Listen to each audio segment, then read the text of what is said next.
कक्षा 9th के एक बच्चे के द्वारा प्रश्नावली 5.1 को करवाने का आग्रह किया गया है। तो सबसे पहले तो मैं आपको ये बता दूं कि जो प्रश्नावली आपकी 5.1 है उसमें से क्वेश्चन आपको किस प्रकार के आएंगे। तो जिस प्रकार से आपके प्रश्नावली में दे रखे हैं, जिसमें आपको सत्य और असत्य बताना है, क्वेश्चन इस प्रकार के भी आ सकते हैं, या जो ये यूक्लिड की अवधारणाएं दे रखी हैं, इन अवधारणाओं के कथन पूछ सकता है वो। तो इस वीडियो में मैं आपको ये पूरी प्रश्नावली करवा देता हूँ और स्टार्ट करते हैं इसी के साथ। तो प्रश्नावली 5.1 को इस वीडियो में पूर्ण करने का अपन प्रयास करेंगे। पहला ही क्वेश्चन है जिसमें आपको सत्य और असत्य पूछा है, जिसका पहला कथन आपसे ये पूछ रहा है कि एक बिंदु से होकर केवल एक ही रेखा गुजरती है। तो सबसे पहले एक बिंदु बना लेते हैं हमने कोई बिंदु बनाया, और एक बिंदु नहीं, आप इस बिंदु से अनेक रेखाओं को गुजार सकते हैं। तो जो ये पहला कथन इसके द्वारा कहा गया है कि एक बिंदु से होकर केवल एक ही रेखा गुजरती है, ये इसका गलत है। आप एक बिंदु से कितनी भी रेखाओं को गुजार सकते हैं। तो इसका ये पहला ही कथन गलत हो गया। ठीक है। दूसरा इसका जो कथन कह रहा है कि दो बिंदुओं से होकर जाने वाली रेखा असंख्य रेखा हो सकती है, यानी कि सबसे पहले दो बिंदु बना लेता हूं मैं। एक बिंदु ये रहा और एक बिंदु ये रहा। अब इसने कहा है कि दो बिंदु से असंख्य रेखाएं गुजर सकती हैं, लेकिन इसकी ये बात गलत है, क्योंकि जब आप दो बिंदु को मिलाते हो तो एक रेखा का निर्माण होता है, सिर्फ एक रेखा का निर्माण होता है। और ये यूक्लिड की अवधारणा भी है कि एक बिंदु से एक अन्य बिंदु तक एक सीधी रेखा खींची जा सकती है। एक बिंदु से एक दूसरे बिंदु तक एक सीधी रेखा खींची जा सकती है। तो इसका जो ये कथन कहना कि दो बिंदुओं से होकर जाने वाली असंख्य रेखाएं हैं, तो ये इसका गलत हो गया। ठीक है। इसके बाद क्वेश्चन आता है कि एक शांत रेखा को दोनों ओर अनिश्चित रूप से बढ़ाई जा सकती है। तो सबसे पहले मैं एक शांत रेखा बना लेता हूँ तीसरे नंबर के क्वेश्चन को हल करने के लिए। ये मैंने एक शांत रेखा बनाई, और क्वेश्चन ये है कि एक शांत रेखा को आप दोनों तरफ अनिश्चित रूप से बढ़ा सकते हो। तो ये इसका कथन सत्य है। आप इस रेखा को दोनों तरफ से ही निश्चित रूप से बढ़ा सकते हैं, और ये यूक्लिड की अवधारणा भी है कि एक शांत रेखा को अनिश्चित रूप से बढ़ाया जा सकता है। तो जब आप इस क्वेश्चन का आंसर लिखें तो आप इस यूक्लिड की अवधारणा को भी लिख दें कि अवधारणा 2 कहती है कि एक शांत रेखा को अनिश्चित रूप से बढ़ाया जा सकता है। उसके बाद क्वेश्चन नंबर 4, यदि दो वृत्त बराबर हैं तो उनकी त्रिज्याएं भी बराबर होंगी। ये क्या कथन सत्य है? तो सबसे पहले इस कथन के अकॉर्डिंग मैं पहले बताता हूँ आपको। सबसे पहले मैं दो वृत्त का निर्माण करता हूँ, और क्वेश्चन के अनुसार वो दोनों वृत्त क्या होंगे? बराबर होंगे। एक वृत्त ये रहा और एक वृत्त ये रहा। अच्छे से इसको ड्रॉ कर देते हैं। और इन दोनों वृत्त के बराबर होने का क्या मतलब है कि इन दोनों वृत्त की परिधि बराबर होंगी और दोनों का क्षेत्रफल भी बराबर होगा। अच्छा, परिधि का सूत्र, सबसे पहले मैं इसकी त्रिज्या मान लेता हूँ r1 है और इसकी त्रिज्या r2 है। हमें इन दोनों वृत्त की त्रिज्या को बराबर बताना है। तो क्वेश्चन ने इन दोनों वृत्त को बराबर बताया है, हमें त्रिज्या को बराबर बताना है। अच्छा, दोनों वृत्त के बराबर होने से तात्पर्य है कि इन दोनों वृत्त की परिधि, इसकी परिधि 2πr1 और इसकी परिधि 2πr2, क्योंकि इसकी त्रिज्या r2 है तो इसकी त्रिज्या भी परिधि भी 2πr2। दोनों की परिधि भी बराबर होंगी, और दोनों का जो क्षेत्रफल, इसका क्षेत्रफल πr1² और इसका क्षेत्रफल πr2², दोनों बराबर होंगे। ठीक है। अच्छा, दोनों बराबर होंगे तो जब आपने परिधि को बराबर बता दिया तो यहाँ से इस 2 को 2 से कैंसिल कर दीजिए, पाई को पाई से कैंसिल कर दीजिए, बचा आपके पास r1 जो बराबर होगा r2 के। आप इस प्रकार से भी इसको सिद्ध कर सकते हैं।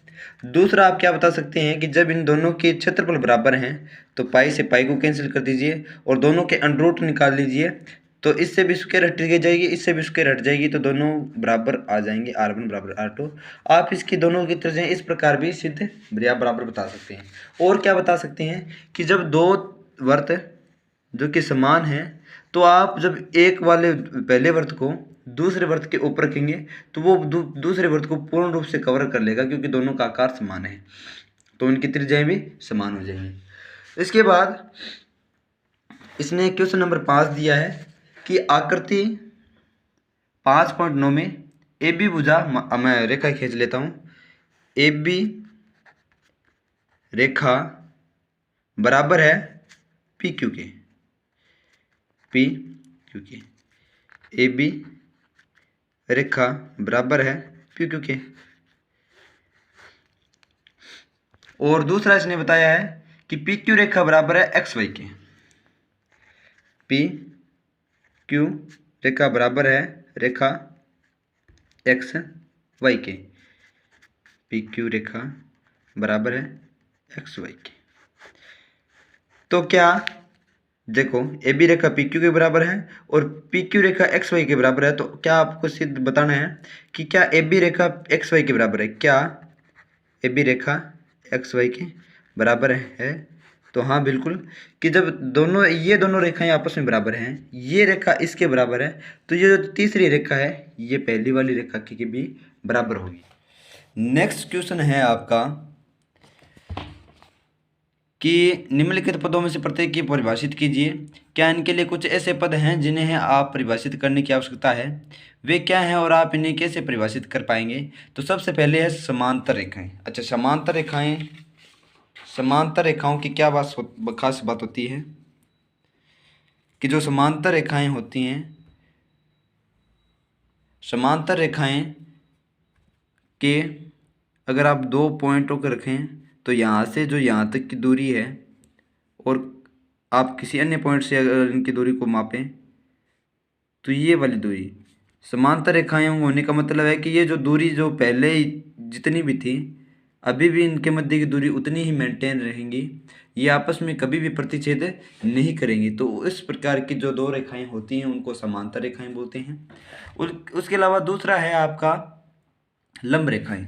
जब कोई एक रेखा, लंब रेखा को परिभाषित करना है, जब कोई एक रेखा, मान लीजिए कोई रेखा है वो किसी अन्य रेखा, मान लीजिए ए बी रेखा है, जब कोई रेखा किसी अन्य रेखा पर 90 डिग्री का कोण बनाए, कितने 90 डिग्री का कोण बनाए, मान लीजिए ये कोई रेखा है सी डी और इस सी डी भुजा ने रेखा ए बी पर 90 डिग्री का कोण बनाया, तो इस सी डी भुजा को ए बी भुजा पर लंब कहा जाएगा। तो ये इसकी लंब रेखा है। इसके बाद आती है रेखाखंड किसे कहते हैं। 3 नंबर क्वेश्चन है अपना कि रेखाखंड किसे कहते हैं। तो सही रेखाखंड किसे कहते हैं, ठीक है, दो बिंदुओं के मध्य की दूरी को रेखाखंड कहते हैं, ठीक है। यह आपने रेखाखंड को परिभाषित कर दिया। चौथी जो चीज़ हमें परिभाषित करनी है वर्त की त्रिज्या। चौथी जो चीज़ हमें इसे परिभाषित करनी है वर्त की त्रिज्या। और वर्त की त्रिज्या क्या होती है, सबसे पहले मैं वर्त का आकृति बना के बताता हूँ आपको। ये मैंने वर्त की आकृति बनाई और वर्त के एकदम बिल्कुल बीच में उसका केंद्र होता है। तो वर्त के केंद्र से ये जो बाहर की इसकी परिधि है, वर्त के केंद्र से परिधि तक की दूरी को बोलते हैं त्रिज्या। तो आपको अगर त्रिज्या को परिभाषित करना पड़े तो वर्त के केंद्र से लेकर त्रिज्या, वर्त के केंद्र से लेकर परिधि तक की दूरी को त्रिज्या कहते हैं, ठीक है। उसके बाद हमें वर्ग को अगर परिभाषित करना पड़े, वर्ग को अगर परिभाषित करना पड़े हमें, तो वर्ग क्या होता है, वर्ग एक समचतुर्भुज होता है, वर्ग एक समचतुर्भुज होता है। अच्छा, समचतुर्भुज की क्या खास बात होती है कि इसमें चारों भुजाएं क्या होती है, समान होती है, यानी कि एक ही लंबाई की होती है। वर्ग एक समचतुर्भुज होता है जिसका एक कोण 90 डिग्री का होता है, 90 डिग्री का होता है। ये एक वर्ग की परिभाषा है, यानी कि वर्ग एक ऐसी आकृति जिसकी चारों भुजाएं समान, और ये एक चतुर्भुज है। ये वर्ग जैसी बनी नहीं आकृति, क्योंकि वर्ग में क्या होता है, चारों भुजाएं समान होती है। तो दोबारा बनाते हैं। वर्ग में आमने सामने दाएं बाएं सभी आकृति बराबर होती हैं, और जिसमें सभी जो रेखाएं बराबर होती हैं उसको बोलते हैं समचतुर्भुज। लेकिन वर्ग में उससे भी ज़्यादा उससे भी प्लस चीज़ क्या होती है कि उसमें एक कोण 90 डिग्री का होता है। 90 डिग्री का होता है। तो ये आपका क्वेश्चन 5 नंबर का क्वेश्चन भी परिभाषित हो गया। वर्ग को अगर आपको परिभाषित करना पड़े तो एक ऐसा समचतुर्भुज जिसके अंदर एक कोण 90 डिग्री का हो। उसके बाद अपन बात करते हैं क्वेश्चन नंबर 3 की, कि नीचे दिए हुए अभिधारणाओं पर विचार करें। तो दो भिन्न बिंदु ए और बी दिए रहने पर एक तीसरा बिंदु सी ऐसा विद्यमान हो जो ए और बी के बीच स्थित हो।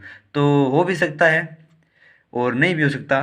दूसरा कथन कैसे देखते हैं, यहाँ कम से कम ऐसे 3 बिंदु विद्यमान हैं कि वे एक रेखा पर स्थित नहीं हो। ठीक है, तो क्या इन अभिधारणाओं में कोई अपरिभाषित शब्द है? क्या ये अभिधारणाएं अविरोधी है? क्या ये यूक्लिड की अभिधारणाओं से प्राप्त है? स्पष्ट कीजिए। तो आपको एक रेखा बनानी है ए बी,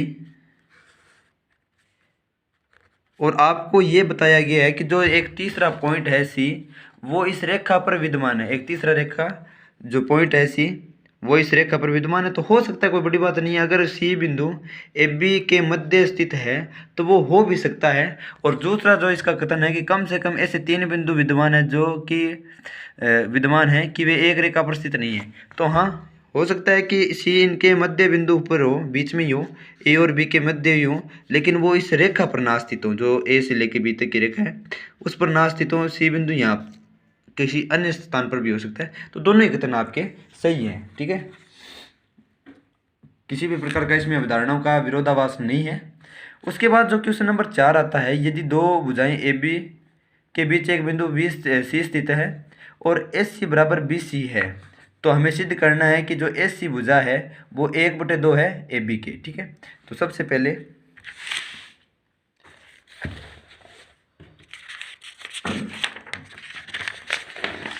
जो क्वेश्चन में दे रखा है कि ए और बी के बीच एक बिंदु सी स्थित है, रेखा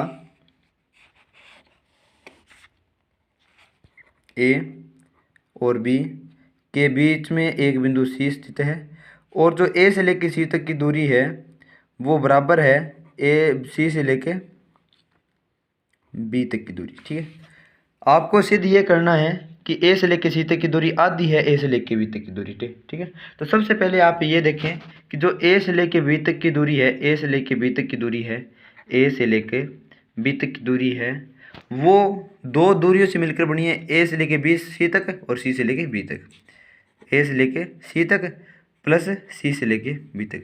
अब पहले ही आपको इसने बता दिया कि जो सी बी है वो ए सी के बराबर है। सी बी जो है वो ए सी के बराबर है। तो यहाँ पर जो सी बी लिखा हुआ है ए सी को ए सी रख दें दो। यहाँ से जो सी बी लिखा हुआ है उसको ए सी लिख दो, बराबर में है A B. A C plus ए सी हो गया 2AC, बराबर में है आपका ए बी। और यहाँ से एस सी बराबर आ जाएगा आपका, जैसे ये 2 यहाँ से गुणा से उठकर इसके भाग में आएगा, यहाँ पर इसके भाग में आएगा। और ये आपको सिद्ध करना है कि एस सी बराबर 1/2 ए बी, या इसको इस प्रकार से भी लिख दो 1/2 ए बी। ठीक है, इसमें कोई दो राय नहीं है। और ये आपको सिद्ध करना था कि जो एस सी है वो 1/2 है ए बी का। उसके बाद जो क्वेश्चन नंबर 5 है कि जो प्रश्न नंबर 4 में सी रेखाखंड ए बी का मध्य बिंदु स्थित बिंदु कहलाता है। सिद्ध कीजिए कि एक रेखाखंड का एक और केवल एक ही बिंदु मध्य बिंदु हो सकता है। ठीक है, तो क्वेश्चन नंबर 4 में जो आपने सी बिंदु मध्य बिंदु लिखा है तो उसको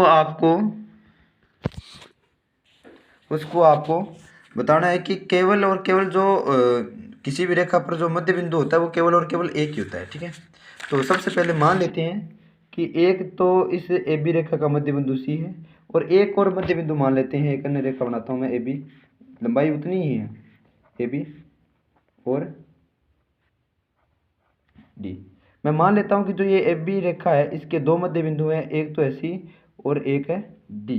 ठीक है, तो अगर ये इसका मध्य बिंदु है, इसका मतलब जो ए से लेके डी तक की दूरी है, ए से लेके डी तक की दूरी वो बराबर होगी डी से लेके बी तक की दूरी की। ठीक है, ये क्वेश्चन नंबर मैं 5 कर रहा हूँ भाई। ये क्वेश्चन नंबर 4 इस तरफ हो गया और ये क्वेश्चन नंबर 4 था ये, और ये क्वेश्चन नंबर 3 ऊपर वाला था। ये क्वेश्चन नंबर 4, क्वेश्चन नंबर 5। तो अगर ये डी इस ए बी रेखा का मध्य बिंदु है तो जो ये दोनों दूरियां होंगी, ये दोनों दूरियां बराबर होंगी। और ये जो कुल दूरी होगी ए से लेके बी तक की दूरी, ए से लेके बी तक की दूरी, ये इन 2 दूरियों से मिलकर बनी है, ए से लेके डी, यानी कि ये दोनों अगर बराबर हैं तो जो ए से लेके बी तक की कुल दूरी है वो इस दूरी की दुगनी होगी, ए से लेके डी तक की दूरी की दुगनी होगी, ठीक है। उसके अलावा यहाँ से ए डी बराबर आप लिख सकते हो 1/2 ए बी, क्योंकि यहाँ पर जो 2 इसके गुणा में है ए डी के, इस तरफ आके ए बी के भाग में चला जाएगा, ठीक है। अब इन दोनों क्वेश्चन में अगर आप देखें तो 1/2 ए बी बराबर ए सी है और 1/2 ए बी बराबर ए डी है, यानी कि 1/2 ए बी बराबर ए डी दे रखा है यहाँ पर, और यहाँ पर 1/2 ए बी बराबर क्या दे रखा है, ए सी। तो यानी कि ए सी बराबर 1/2 ए बी है और 1/2 ए बी बराबर ए डी है, तो इसका मतलब जो ए सी है वो ए डी के बराबर है, यानी कि जो ए सी की जो दूरी है वो ए डी के बराबर है। यानी कि कहने का तात्पर्य ये है कि ए बिंदु से सी तक की जितनी दूरी है उतनी दूरी ए बिंदु से बी डी बिंदु तक की दूरी है। इसका मतलब जो डी बिंदु हमने अलग से बनाया था वो बिंदु सी के ऊपर ही है, यानी कि वो बिंदु एक्चुअली में सी ही है। तो इस प्रकार आप ये सिद्ध कर चुके हैं कि जो ए की रेखा का जो मध्य बिंदु होता है वो केवल एक ही होता है, ठीक है। और इसके बाद जो नेक्स्ट जो लास्ट सवाल अपना ये आता है क्वेश्चन नंबर 7 6 भी बाकी अभी, कि 5.10 आकृति में यदि एस सी बराबर बी डी है, यानी कि ए से लेके सी तक की दूरी है वो बी से लेके डी तक की दूरी के बराबर है, तो हमें सिद्ध ये करना है कि ए बी बराबर सी डी, यानी कि ये जो दूरी है ए डी और सी डी ये दोनों बराबर है। तो सबसे पहले मैं ये आकृति बना लेता हूँ क्वेश्चन नंबर 6 में जो जिस प्रकार से दे रखा है कि ए से लेके बी सी और डी। क्वेश्चन में दे ये रखा है, क्वेश्चन में क्या दे रखा है कि ए से लेके सी तक की दूरी, ए से लेके सी तक की दूरी बराबर है बी से लेके डी तक की दूरी है, ठीक है। तो सबसे पहले आपको क्या लिखना है कि जो ए से लेके सी तक की दूरी है वो किन किन दो दूरियों के मध्य की है। ए से लेके सी तक की दूरी बराबर है ए से लेके बी तक की दूरी प्लस बी से लेके सी तक की दूरी की। ए से लेके सी तक की दूरी जो है वो दो दूरियां कौन कौन सी, ए से लेके बी प्लस बी से लेके सी। उसी प्रकार जो बी डी दूरी है बी से लेके डी तक की दूरी वो दो दूरियां बी से लेके सी और सी से लेके डी, बी से लेके सी और सी से लेके डी, इन दो से मिलकर बनी है। अब ये जो बी सी है दोनों के अंदर उभयनिष्ठ है तो इनको आप निकाल दें, तो यहाँ पे बचा ए बी और इस तरफ बचा सी डी और ये आपका सिद्ध हो जाता है। ये हमें सिद्ध करना था कि ए बी बराबर सी डी, और ये क्वेश्चन आपका 6 नंबर भी संपूर्ण होता है। उसके अलावा जो क्वेश्चन नंबर लास्ट है इसका यूक्लिड की अभिकृतों की सूची में दिया हुआ अभिकृत 5 एक सर्वव्यापी सत्य को क्यों माना जाता है। ध्यान दीजिए प्रश्न नंबर 5 अभिधारणा से संबंधित है। तो यूक्लिड के अभिधारणाओं की सूची में दिए हुए अभिकृत 5 एक सर्वव्यापी माने जाते हैं, यानी कि जो पांचों जो अभिकृत दे रखे हैं इसे जो प्रश्नावली के अंदर 4 अभिकृत ये रहे और एक अभिकृत यहाँ पर रहे हैं। तो इनको सर्वव्यापी क्यों माना जाता है, क्योंकि आप इनको किसी भी वस्तु के लिए अप्लाई करके देख लो। इन जो अभिकृत दे रखे हैं इनको आप कोई सी भी वस्तु के लिए अप्लाई करके देखो, चाहे सभी में ये समान प्राप्त होंगे। जैसे इसके जो पहला अभिकृत है कि एक बिंदु से केवल एक ही रेखा, एक बिंदु से एक अन्य बिंदु तक एक सीधी रेखा खींची जा सकती है, तो ये बात इसकी सत्य है। अभी आप कोई से भी बिंदु उठा के देख लो, उन दोनों के मध्य अगर आप रेखा खींचोगे तो सिर्फ एक भी रेखा आप खींच सकते हो। दूसरा अभिकृत एक शांत रेखा को निश्चित रूप से बढ़ाया जा सकता है, तो ये सभी चीज़ों के लिए अप्लाई है। अभी आप किसी भी रेखा को, चाहे वो किसी प्रकार की रेखा हो, उनको दोनों सिरों से कितनी भी अनिश्चित रूप से बढ़ा सकते हो, तो ये सर्वव्यापी यानी कि इनका आप उपयोग कहीं पर भी कर सकते हो, ठीक है। तो इस प्रकार आपका ये जो प्रश्नावली है 5.1 ये पूर्ण होती है, और आई होप कि आपको ये समझ में आई होगी। और अभी भी अगर नहीं समझ में आती है कुछ चीज़ें तो आप मेरे को कल क्लास में डिस्कस कर लेना। बाकी मुझे नहीं लगता कि ये इसमें कोई बड़ी कोई रॉकेट साइंस है, आपको नहीं समझ में आएगी, ठीक है। धन्यवाद।